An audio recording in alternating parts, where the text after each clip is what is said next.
Section 2.6, Operations and Composition of Functions. Before we talk about operations, we want to go back and learn a little bit more about the domain of a function. The definition says the domain is the largest set of real numbers for which the value of f of x is a real number. So most of the numbers we think about are real numbers, but what would be a number that's not real? An example would be 5 divided by 0. We usually call that undefined, but it is not a real number. Another example would be square root of -3. That number is not real. It's an imaginary number. We would use an I to write it. So, with those two in mind, let's read this second sentence on the slide. Exclude from the domain numbers that cause division by 0, which is what we see here in this first example, and numbers that result in an even root of a negative number. So a square root, or this could be a 4th root, 6th root. If it's an even root with a negative number underneath, it's not real.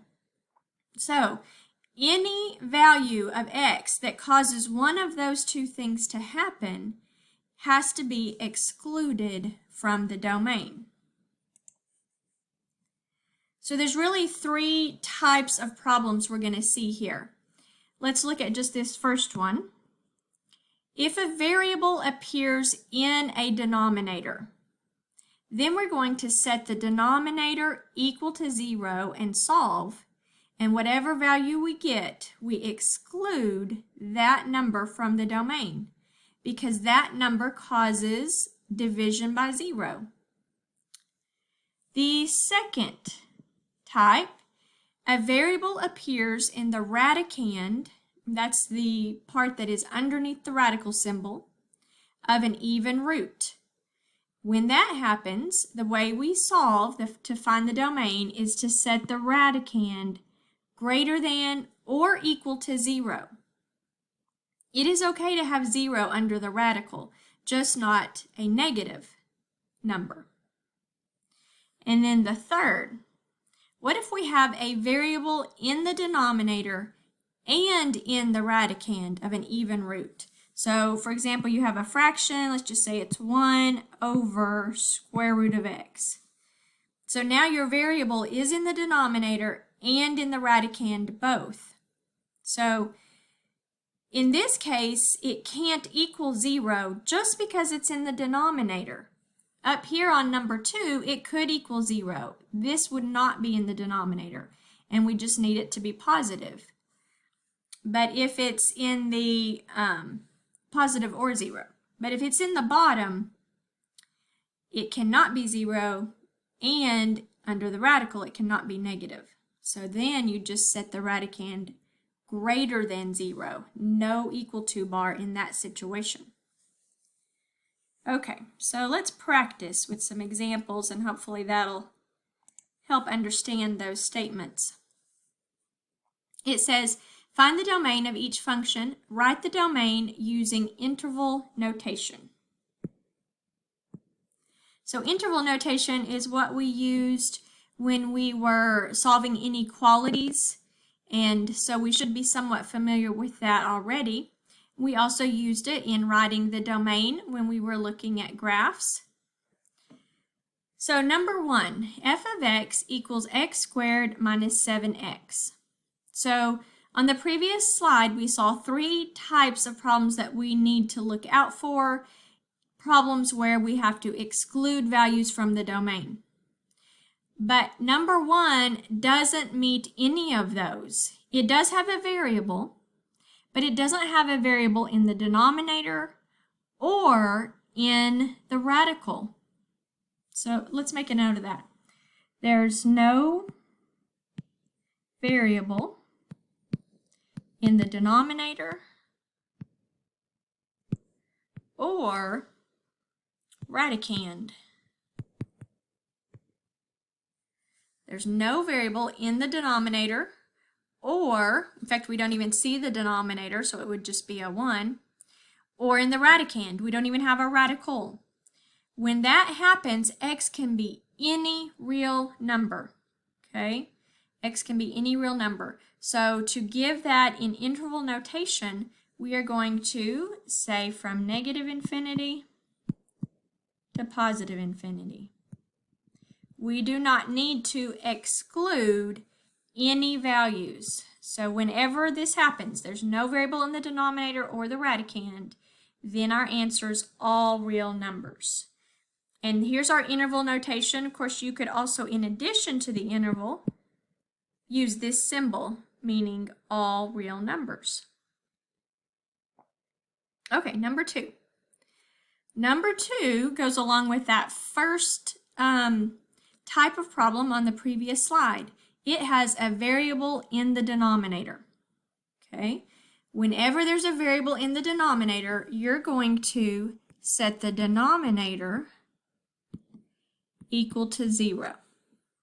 So in this problem, we set x minus 3 equal to 0, and we solve. Now, sometimes when they're this easy, you don't have to even show that. But this value that we get is the number that is excluded from the domain. X cannot be 3 because if x is 3, the denominator is 0. Okay, so we're going to exclude x equals 3.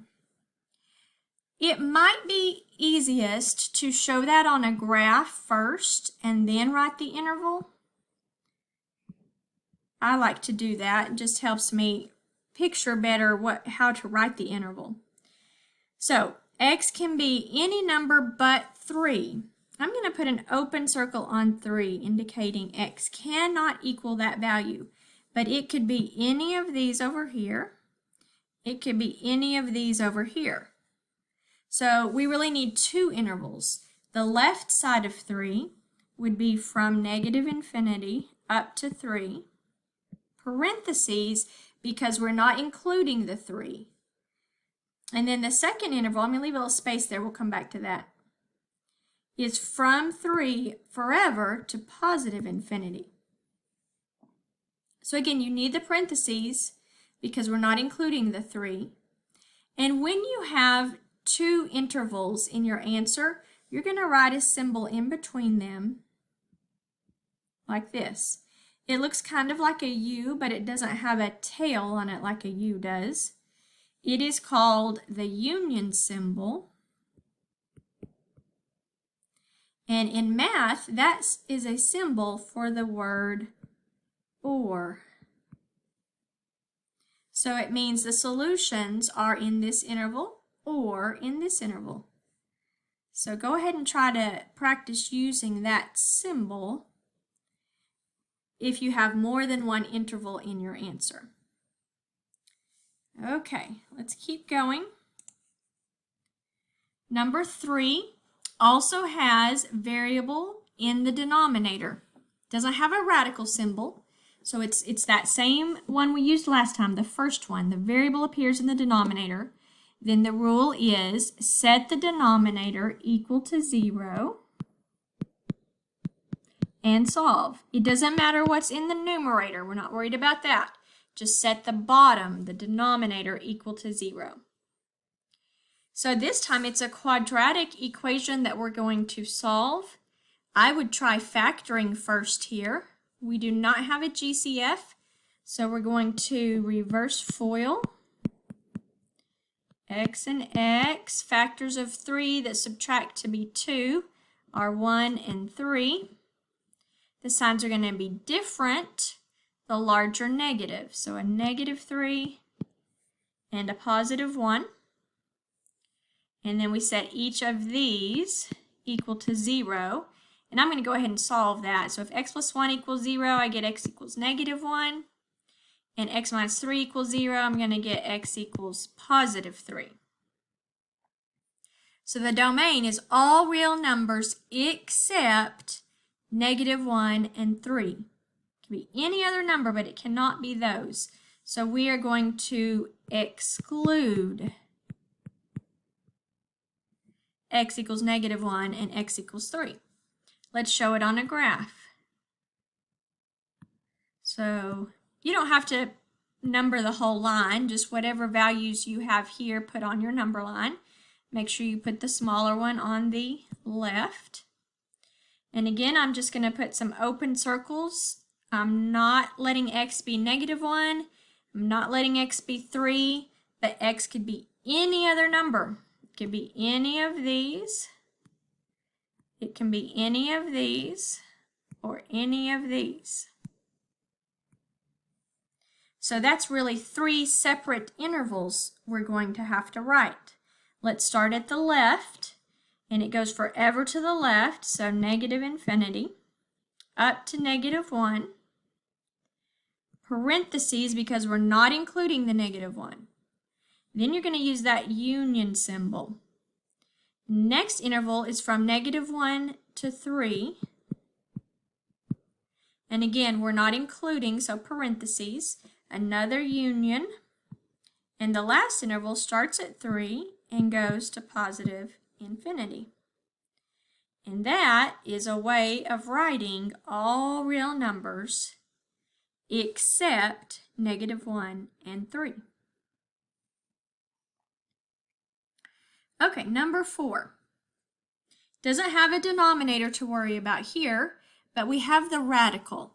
So this is the second type of problem where we have a variable in the radicand of an even root. When that happens, you're going to set the radicand, whatever's underneath the radical symbol, greater than or equal to 0.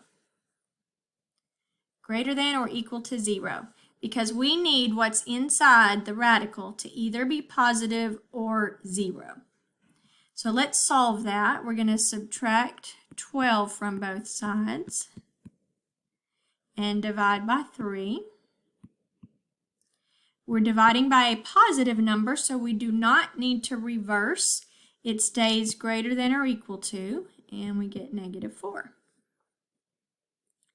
So x, the domain, can be any number greater than or equal to -4. This is not excluding like it was over here when we had the denominator. This is actually telling you these are the values x can be. So let's show those on a graph. So we'll say this is -4 here.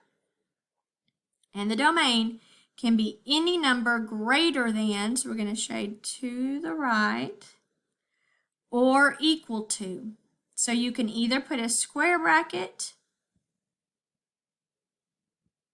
or you can put a closed circle to show that we are including the -4. And you don't necessarily have to draw the graph on these. It's just asking for the interval notation. So it's up to you if you want to draw that, but you might find it helpful. If it helps you, go ahead and draw it. The interval notation is from -4 to positive infinity, and we would put a square bracket on the -4. So that's the domain of this function.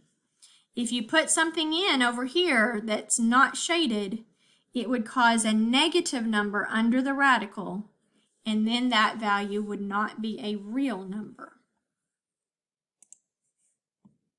Okay, one more.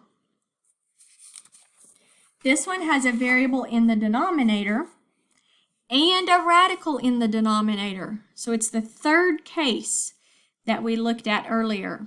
When both of those happen, you're going to take whatever's under that radical, so 14 minus 2x, and set it greater than 0.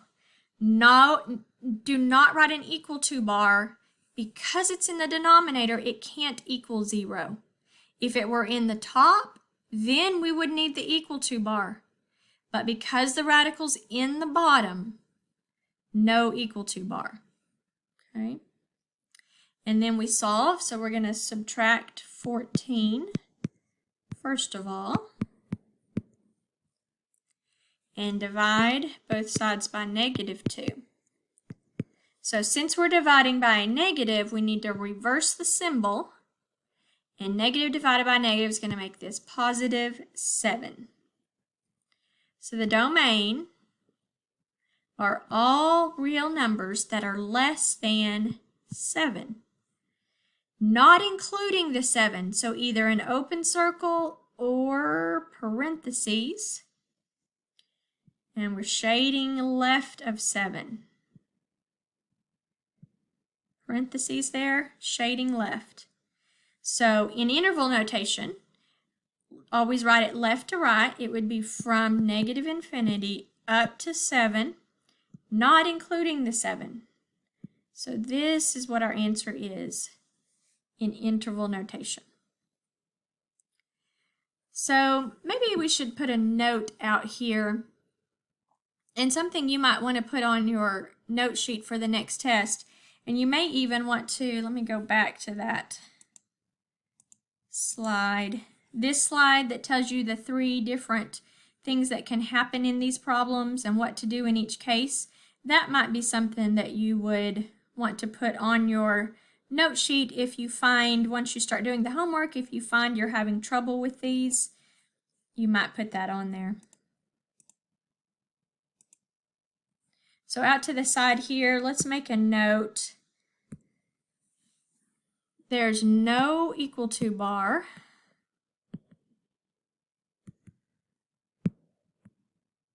Since the radical is in the denominator. No equal to bar under the greater than symbol, since the radical is in the denominator. Okay, so that takes care of talking about the domain of these functions. Next is combining functions. And by that we mean we're going to add, subtract, multiply, and divide functions. These should be operations that we already know how to do with polynomials. And so here it's the same thing. We're just using a little different notation. If it says f plus g, then you know I need to add f of x plus g of x. These functions will be given. F minus g of x, you're going to take f of x and minus g of x. If it says fg, then you know you're going to need to multiply f of x and g of x. And if it gives you a fraction, f divided by g, then you are going to divide f of x by g of x. So just, take a look at that notation, make sure you can understand what the left side is asking you to do with the two functions. So here's an example. It's going to come right out and give you what f of x is and what g of x is. And then we're going to find each of the following. We're going to start with finding the sum. You do not have to write out this step, but you could. The definition of this is f of x plus g of x.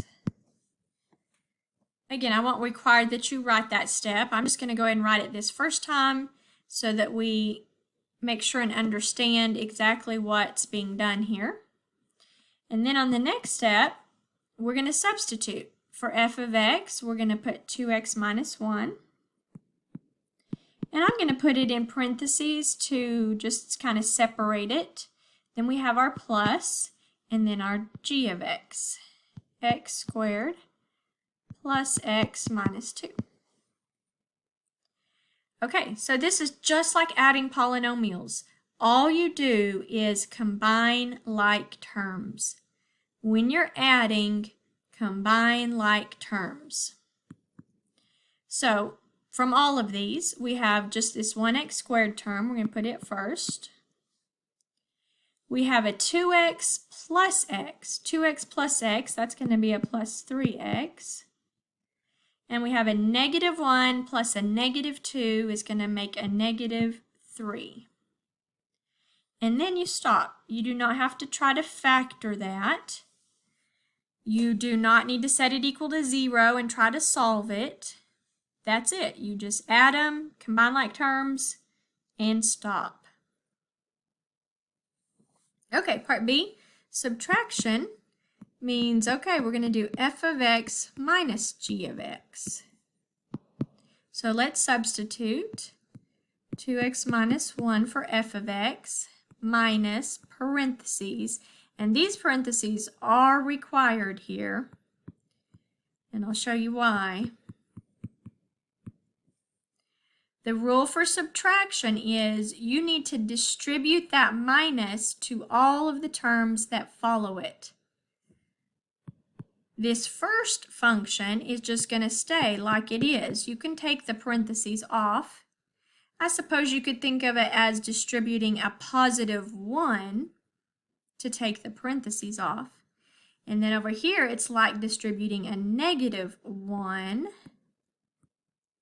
So that's going to change all the signs. It becomes a -x squared, a -x, and a +2. Then combine like terms. So we've only got the 1x squared term. It is a -x squared. 2x minus x would be +1x. And -1 plus 2 will be a +1. And that's it. So for subtracting, remember you have to have the parentheses and you have to distribute that minus sign to all the terms that follow it. So we have the same two functions here, but now we're going to multiply and divide. So next problem is multiply. We're going to do f of x times g of x. So that's 2x minus 1, put it in parentheses, and then put the g of x in parentheses. You do not have to write the dot in between. Okay, so to multiply a binomial times a trinomial. I think we actually did this, maybe it was the last lesson or lesson before last.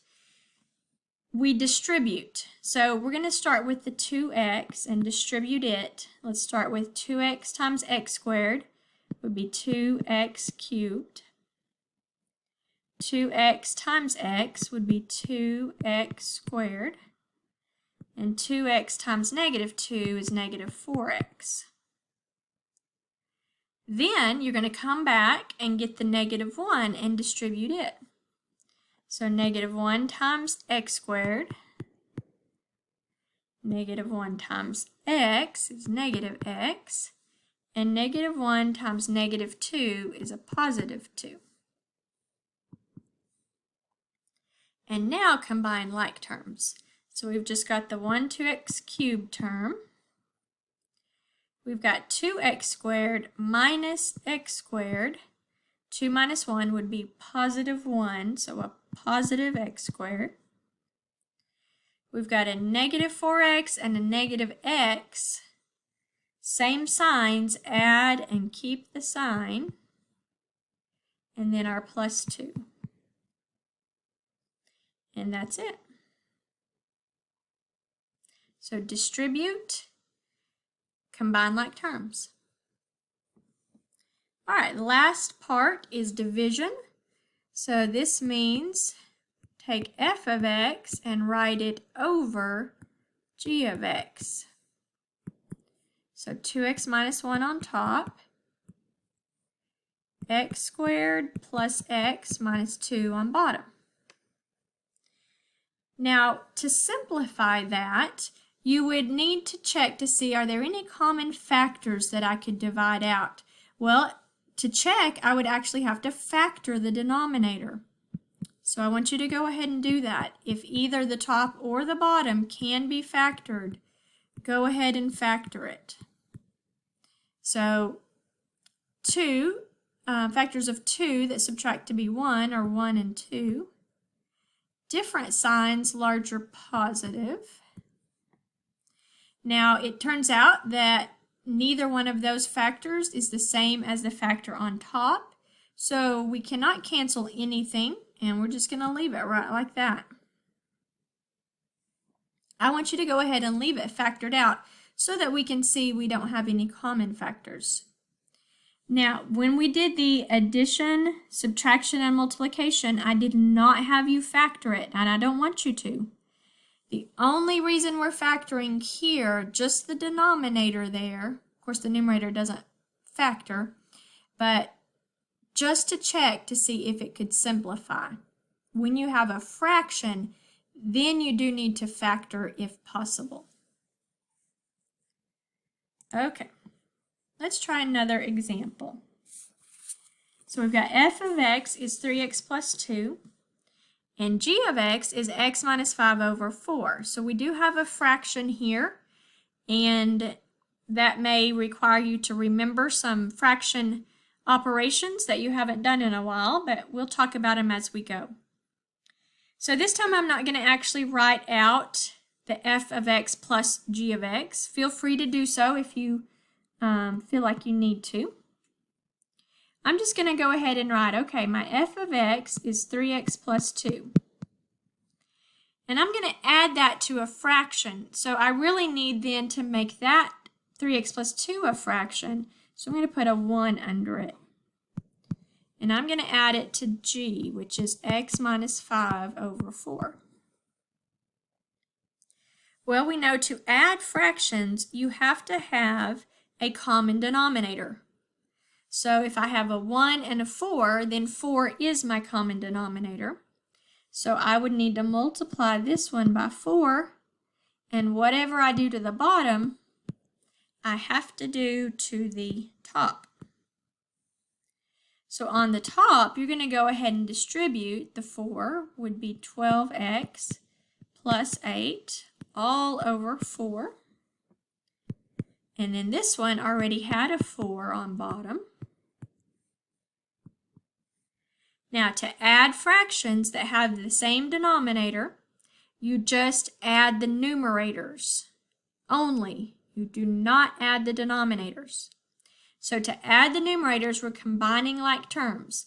12x plus x would be 13x, and 8 plus a negative 5 would be a positive 3. And you keep the same denominator. Again, do not add the denominators ever. Check to see if you can simplify your fraction. However, on top, we cannot factor it out, so there's nothing we can cancel. Then it just stays right like this. Okay, let's look at the subtraction. Same thing here. I'm going to put the 3x plus 2 over 1. And then we have a minus. We're going to minus g of x. And you may want to go ahead and put that g of x in parentheses, because that minus is going to have to distribute, and the parentheses might help you to remember that. Now, LCD is still going to be 4. So again, this first fraction is going to multiply by 4 on top and bottom. Distribute the 4.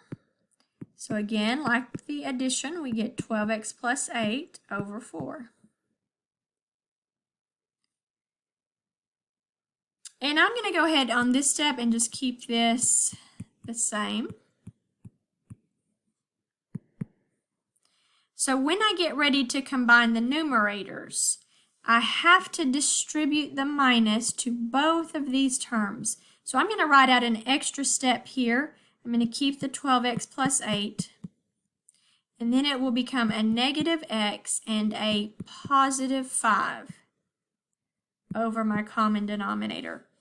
I think it might help you guys to go ahead and do that. Before you combine, distribute the negative and write out the terms, then come back and combine. So 12x minus x would be 11x, and 8 plus 5 is going to be 13, keep the 4 on bottom. 11 and 13 do not have a common factor, so I can't factor, which means I can't cancel. Then this is it. It already is in lowest terms.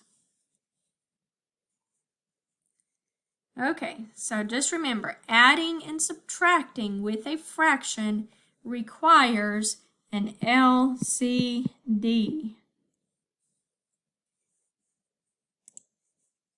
Multiplying and dividing does not.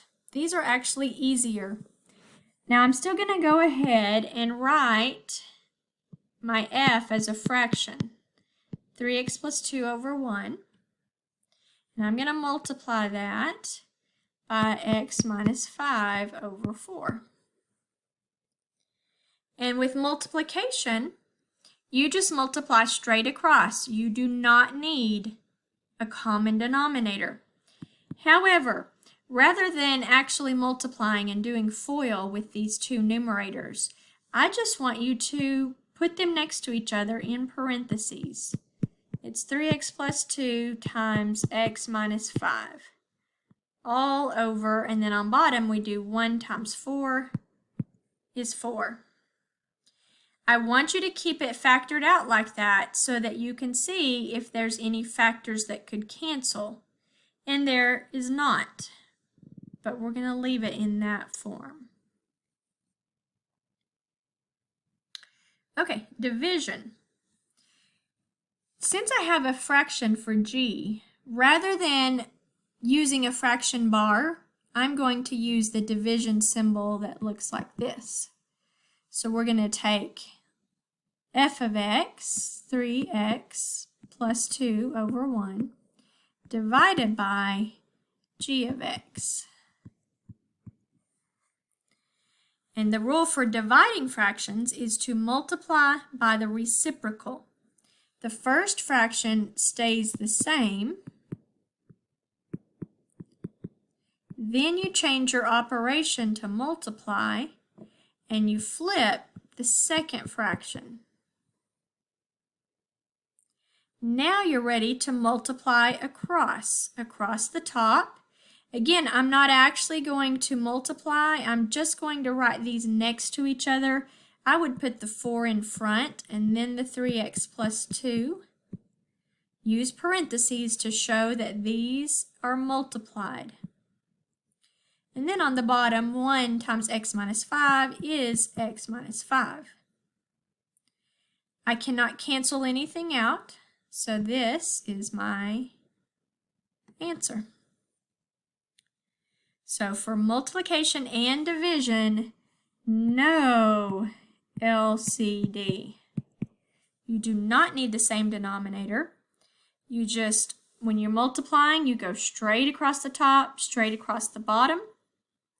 When you're dividing, you leave the first fraction, change to multiply, and do the reciprocal, meaning flip the top and bottom. Okay, so that's how we combine fractions. I mean, not fractions, functions. In this case, they actually were fractions. In the next video, we will look at composition, but I'm going to go ahead and stop here and pick up the rest of the lesson in the second video.